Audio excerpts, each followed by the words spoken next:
Hello दोस्तों, स्वागत है आप सभी का यूपी की 20 बड़ी खबरों में। आइए जानते हैं उत्तर प्रदेश की तमाम महत्वपूर्ण खबरें। दरअसल रामचरितमानस पर टिप्पणी करके बुरे फंसे हैं स्वामी प्रसाद मौर्य और आपको राशन योजना का लाभ मिलने वाला है क्योंकि दिसंबर महीने का राशन डेट कंफर्म हो गया है। अब आपको 24 तारीख से 31 तारीख तक राशन मिलेगा, लेकिन इस राशन में और क्या लाभ मिलने वाले हैं ये भी जानेंगे। अगले 3 दिन तक जोरदार बारिश के लिए रहिए तैयार क्योंकि मौसम विभाग ने येलो अलर्ट जारी किया है। रोडवेज भर्ती निकली है तो आप चाहे तो उसमें आवेदन कर सकते हैं और बिजली का नया कनेक्शन लेना अब आपके लिए महंगा होगा। साथ ही पीएम किसान की 13वीं किस्त का 2000 रुपए कब मिलेगा और बैंक ने और एक गुड न्यूज दिया है, आरबीआई का निर्देश, इसको भी जानेंगे। और साथ ही बैंक स्ट्राइक है, देश भर में होगी बैंक हड़ताल, करोड़ों बैंक ग्राहकों को हो सकता है काफी ज्यादा दिक्कत। तो आइए जानते हैं यूपी की 20 महत्वपूर्ण खबरें। तो चलिए शुरू करते हैं।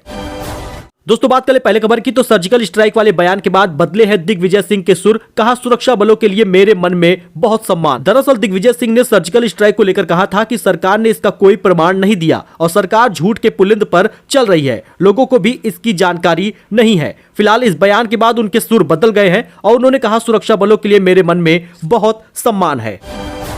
तो आइए बात कर लेते हैं राशन के बारे में जानकारी। तो दिसंबर के आवंटित राशन का वितरण 24 दिसंबर से 31 दिसंबर तक होगा। आपको राशन में गेहूं चावल फ्री मिलेगा। ये योगी सरकार का पहले चरण का राशन है जो दिसंबर महीने का मिल रहा है, यानी आपको नवंबर के दूसरे चरण का केंद्र सरकार का राशन नहीं दिया जाएगा, वो बंद है। इसी प्रकार से दिसंबर के दूसरे चरण का राशन भी आपको नहीं मिलेगा। दिसंबर के पहले चरण का राशन इसी जनवरी में 31 तारीख तक आपको दिया जाएगा। जाकर कोटे की दुकान से आप चावल और गेहूं फ्री ले सकते हैं। आपको बता दें 20 किलो गेहूं 15 किलो चावल दिया जा रहा है और कई जगहों पे अभी राशन वितरण नहीं शुरू हो पाया है। इसका कारण यह है कि कोटेदार ने राशन का उठान नहीं किया या राशन उसने अभी जाकर door to door step delivery से नहीं लिया है। तो दिसंबर महीने का राशन आपको जल्द ही मिलेगा। 24 से 31 तारीख तक इसकी डेट निर्धारित हो गई है।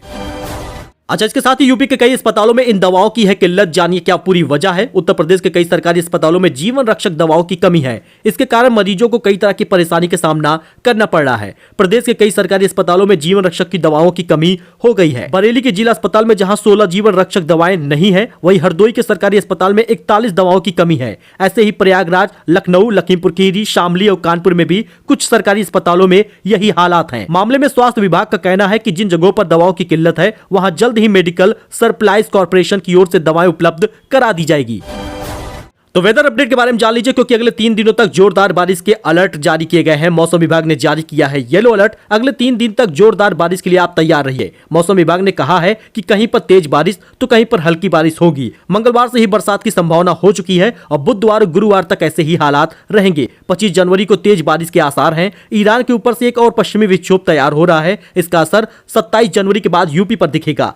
अगले 10 दिनों तक बदली और बरसात की संभावना उत्तर प्रदेश में है। 20 से ज्यादा जिलों में अलर्ट जारी किया गया है। वहीं यह भी बताया जा रहा है कि गणतंत्र दिवस के दिन भी तेज बारिश के आसार हैं। यही कारण है कि 2-3 चरणों में बरसात हो सकती है। 25 जनवरी को तेज बरसात के आसार जताए गए हैं। अच्छा, यूपी रोडवेज कंडक्टर भर्ती के बारे में जानकारी दे दें तो प्रयागराज के अलावा सहारनपुर में भी 360 वैकेंसी है। आप आवेदन जरूर करिए दोस्तों, क्योंकि यूपी रोडवेज प्रयागराज रीजन के अलावा आपको बता दें तो सहारनपुर में भी कंडक्टरों यानी परिचालकों के 360 पद खाली हैं। ऐसे ही प्रयागराज रीजन में 265 पद खाली है। तो संविदा के पद पर यह नौकरी मिलती है, तो आप जाके आवेदन करें जिससे आपको परिचालक यानी कंडक्टर भर्ती में भी आवेदन करने पर यह नौकरी मिल जाए। दोस्तों वहीं पर यूपी बिजली कनेक्शन अब लेना महंगा हो जाएगा। कल तय हो जाएगी नई दरें। जानिए क्या पूरे प्रस्ताव हैं। यूपी में बिजली का नया कनेक्शन लेना महंगा हो गया है। उत्तर प्रदेश विद्युत नियामक आयोग में नए कनेक्शन के लिए दरें अब आयोग द्वारा चेयरमैन आरपी सिंह की अध्यक्षता में 25 जनवरी यानी आज के दिन लिया जा सकता है। यूपी में बिजली का नया कनेक्शन लेना अब आपके लिए महंगा ही होगा। अन्य खर्चों की दरें तय करते हुए नई कास्ट डाटा बुक को अंतिम रूप दिया जाएगा। उत्तर प्रदेश पावर कॉर्पोरेशन की नई कास्ट डाटा बुक को प्रस्ताव दे दिया गया है। वह लागू हुआ तो नया कनेक्शन की दर लगभग 15 से 20% तक दोस्तों बढ़ सकती है। अच्छा, अगर आप भी शेयर वगैरह में पैसे इन्वेस्ट करते हैं तो 40% सस्ता हुआ है ये शेयर। अगर आप इसमें इंटरेस्ट रखते हैं तो जरा इसको ध्यान समझें, क्योंकि इस स्टॉक को खरीदने के लिए टूटे हैं निवेशक। पिछले साल आया था आईपीओ। डिलीवरी के शेयरों में आज जबरदस्त तेजी है। कंपनी के शेयर इंट्रा में ट्रेड लगभग 7% तक चढ़ गए थे। डिलीवरी के शेयर सोमवार के कारोबार में लगभग 328 रुपए 40 पैसे हाई पहुंच गया है। तो ऐसे में आप चाहें तो पैसे इसमें इन्वेस्ट कर सकते हैं। वही किसान निधि को लेकर एक बड़ा अपडेट सामने आया है। किसानों के लिए जरूरी खबर है, खाते में चाहिए 2000 रुपए तो 28 जनवरी तक आप ये काम कर ले, क्योंकि फरवरी में पहले सप्ताह में पैसा आपके खाते में आने वाला है। जल्द ही पीएम किसान योजना की 13वीं किस्त किसानों के खाते में आने वाली है। पीएम किसान की किस्त के लिए ई-केवाईसी कराना बेहद जरूरी है। बिहार सरकार हो या फिर उत्तर प्रदेश सरकार हो, आपको बता दें 33 लाख से ज्यादा केवाईसी अभी बाकी है। पीएम किसान का फायदा पाने के लिए ई-केवाईसी करवाना बेहद जरूरी है। बिहार में भी 28 जनवरी तक ई-केवाईसी के लिए लास्ट डेट रखी गई है। फरवरी के पहले सप्ताह में पैसा आएगा। चाहे हरियाणा हो, उत्तर प्रदेश हो, बिहार हो या दिल्ली हो, इन सभी जगहों पर डेट 28 से 30 जनवरी यानी इसी महीने तक के लिए रखा गया है। यानी कि कुल मिलाकर देखा जाए तो मीडिया रिपोर्ट की खबर के अनुसार आपको फरवरी के पहले सप्ताह तक 13वीं किस्त का पैसा 2000 रुपए मिलेगा। अगर आपको 12वीं किस्त भी नहीं मिली है तो आपको दोनों पैसे एक साथ मिलाकर 4000 रुपए दिए जाएंगे। वही दोस्तों आपके लिए गुड न्यूज है, क्योंकि हर बैंक में बदल गए हैं ये नियम। जानिए क्या है आरबीआई का नया निर्देश। लॉकर एग्रीमेंट नवीनीकरण पर बड़ा अपडेट आया है। रिजर्व बैंक ऑफ इंडिया ने डेडलाइन आगे बढ़ा दी है और बैंकों को जरूरी निर्देश दिया है। वही फ्रीज लॉकर को चालू करने के निर्देश भी दिए गए हैं। इसके अलावा आरबीआई ने 1 जनवरी 2023 से जो लॉकर एग्रीमेंट नहीं होने के चलते फ्रीज है, उन्हें तत्काल प्रभाव से चालू करने के निर्देश दिए गए हैं। यानी आपको फ्रीज लॉकर वगैरह का भी लाभ अब मिलेगा और इसमें कई सारे रूल में, रेगुलेशन में, नियमों में चेंज किया गया है। वही दोस्तों बैंक की स्ट्राइक है, बैंक का हड़ताल है, आपको जान लेना है। करोड़ों बैंक ग्राहक नहीं निकाल पाएंगे एटीएम से पैसा। जी दोस्तों, जनवरी महीने के आखिरी हफ्ते में बैंक जाने वाले ग्राहकों को परेशानी का सामना करना पड़ सकता है। 28 जनवरी से लेकर 31 जनवरी तक बैंक की सेवाएं बाधित रहेंगी। ऐसे में अगर आपके घर में शादी वगैरह है तो पहले से ही आप पैसा निकाल लीजिए, क्योंकि इस बैंक हड़ताल से आपको काफी ज्यादा दिक्कतें आएंगी। एक अपडेट है जो मैं आपके साथ शेयर कर रहा हूँ। दरअसल दोस्तों 4 दिन बैंकिंग सेवाएं रहेंगी प्रभावित। बैंक यूनियन ने 30 और 31 जनवरी को बैंक हड़ताल किया है। इसके साथ ही 28 जनवरी को चौथा शनिवार है, जिसकी वजह से बैंक बंद रहेंगे, और 29 जनवरी को रविवार की वजह से बैंक बंद रहेगा। तो आप जरूरी कामों को शुक्रवार को ही निपटा लें, नहीं तो आपको सीधे फिर 1 फरवरी को ही काम अपना निपटाना पड़ेगा। क्यों हो रही है हड़ताल ये भी जान लीजिए। मुंबई में United forum of bank union यानी यूएफबीयू की बैठक हुई है, जिसमें बैंक यूनियनों ने 2 दिनों के हड़ताल पर जाने का फैसला किया है। बैंक यूनियन अपने मांगे पूरी करने के लिए सरकार पर दबाव बना रहे हैं, इसलिए हड़ताल कर रहे हैं।